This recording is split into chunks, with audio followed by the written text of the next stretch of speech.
Hi everyone, welcome back to my channel. For those of you who are new, my name is Destiny, and today I will be talking about something that I've had to overcome in the past decade or so. I'm gonna leave the Army Reserve stories or experiences on hold and just get a little bit personal with you guys. So yeah, let's get into it. So what I'm going to talk about today is very personal. People who are close to me know, people who may not even be that close to me may know, just because this had a huge impact on my life. So back in 2011, my dad passed away due to a heart attack from a gout that had from a blood clot that had risen from his leg to his heart, and so we lost him at a pretty young age. I was 15, my brother was 13 at the time, and it was just a very devastating situation. And I can even remember some of the gruesome details, and some of the portions of that night I just blacked out, like I can't remember, because it was just so awful. So I'm not going to give you guys the whole story because it is really long, to be honest. Like, it starts with his death and then goes into Colorado, where we had to move because my mom and grandma and aunt and some of my other family thought it was better to move closer to my mom's side of the family. So it is actually a pretty decently long story from that time to now. I mean, it was 8 years, so I'm not going to give you 8 years of talking on this video, but I am going to condense it to what he meant to our family, what he meant to me in particular, and how his death negatively and positively impacted my life. So let's start with the bad, just because I'd like to get that out of the way. So I was 15. I was a sophomore in high school, and it was the middle of the year. He passed away in December, so we were literally going to get on Christmas break soon. And when he passed away, so he passed away the week before Christmas, and I remember that just being like the worst time of the year. For me, it still is one of the worst times of the year. I kind of get into seasonal depression. It's really not as bad as it used to be though, but I do isolate myself during Christmas, which is really bad, but at least I recognize that, and I can, try to fill my time a little bit better.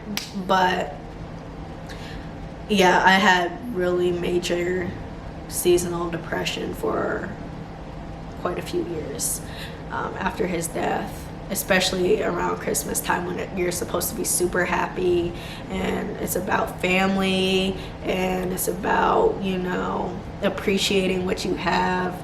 It was really freaking difficult, because not only did we had to cope with a loss of a parent who was a very good provider to our family, one who was the breadwinner, who basically he was in charge of our operations, really. He got us to and from practice. He was there supporting us through our games. He was transporting us from our home to a friend's home or whatever. He was just doing it all.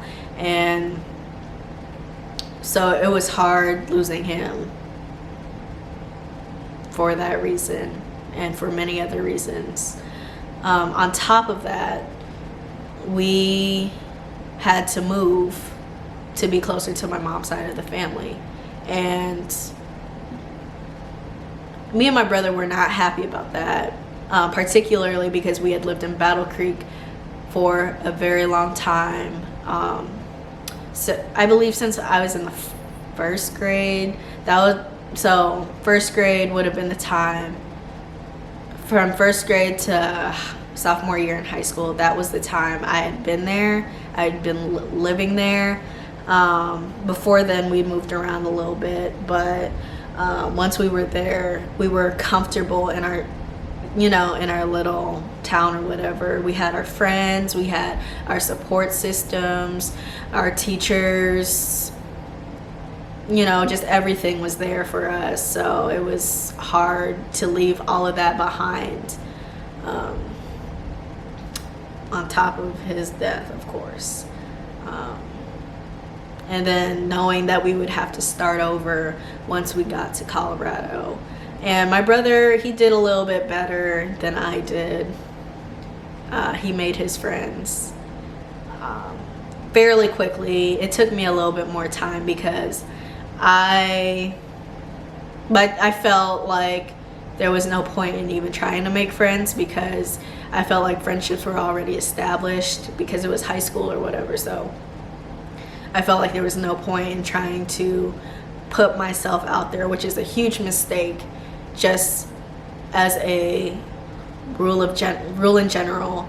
It's awful when you don't put yourself out there, just saying. But I isolated myself. I didn't really socialize. I was quiet. Some of my self-esteem had been diminished after he passed away. And I don't really know why that is, but I struggled a lot. And it was a lot more than I let people know. Sorry. Because I felt like I had to be so strong for my family. I felt like I couldn't show any emotion. I felt like if I cried in front of my brother, then he would cry too, and that would just make the situation worse. So it was a really rough time. It was a really rough time for me for a long time. I would say for at least the first year. I would cry on the bus on the way to school, but minorly, kind of what I'm doing now. I'd be sobbing or whatever. It was tough. So yeah, fast forward a couple years, I got a little bit adjusted. Sports helped a lot. I established friendships through sports. I had gotten to know my teachers a little bit better, so they helped me. I had gotten to know my coaches, they helped me. My brother and I, our relationship got a lot stronger, because before we didn't talk. we barely even saw each other. If he wasn't at someone's house over the weekend, I was over at one of my friends' house over the weekend, or we were just both gone. So we literally didn't really spend any time together before. But as time passed, we became a lot closer, which is super nice, because I don't know what I would do without my brother to this day. That's my guy for real. I know I can trust him with anything if I need anything. So I guess that's one positive thing that came out of my dad's death. Another thing too was just that constant reminder of how he wanted a better life for us. I tucked that away in the back of my mind every time I thought about, quitting something. Every time I thought about anytime I really had any negative thoughts, I just remembered he would want better for us. So that really kept me going. It got me through high school. It eventually got me to college. I went to Creighton University, which is in Omaha, Nebraska. So I actually left the state of Colorado to be on my own. I felt like that was very important for my personal development and my personal growth, which it was a life-changing decision. It really helped me a lot to it helps me figure myself out a little bit more, and kind of what I needed to work on and what I needed to learn to cope with and stuff like that. So that pushed me throughout college to get my college degree. I ended up with a health administration and policy degree, minoring in business administration and public health. And I'm currently in a master's program right now. I have a full-time job. So everything I do, it is for the bigger picture. It is so that we don't have to live the same way so I don't have to deal with the same things that my dad had to put up with. My dad, he did not like the job he was at. And he was an auto parts manufacturer, and he did not like his job. He was making ends meet all the time. Sometimes he even had to borrow money from our godparents, which I didn't know until I got older, and I ended up having to borrow some money too. But so he was always making ends meet. He was always tired because he was working overtime all the time, but he still wanted to support our games and be there for us. And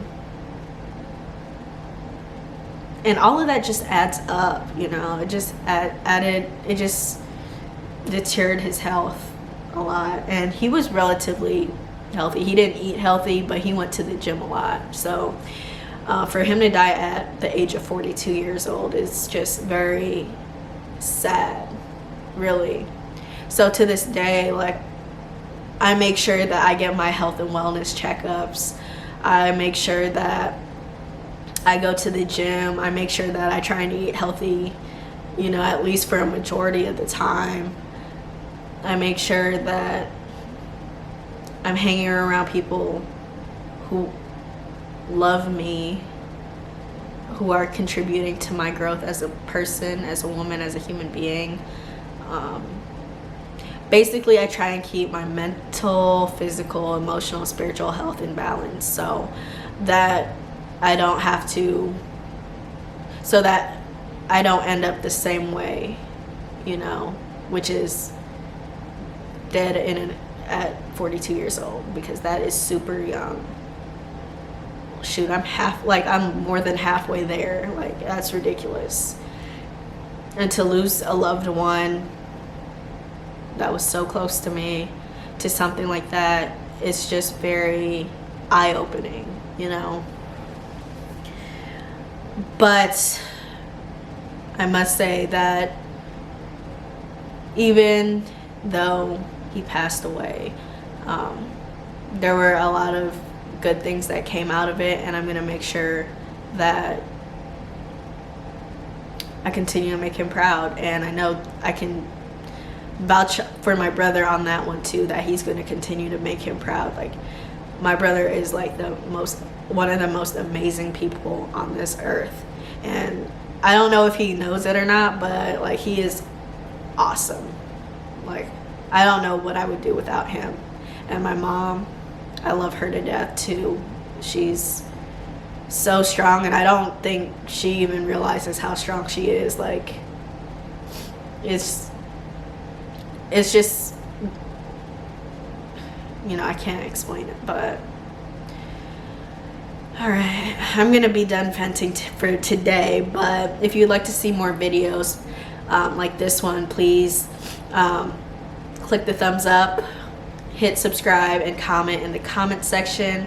I will be back next week with a video on my MEPS experience, so stay in tune for that, and I will see you then.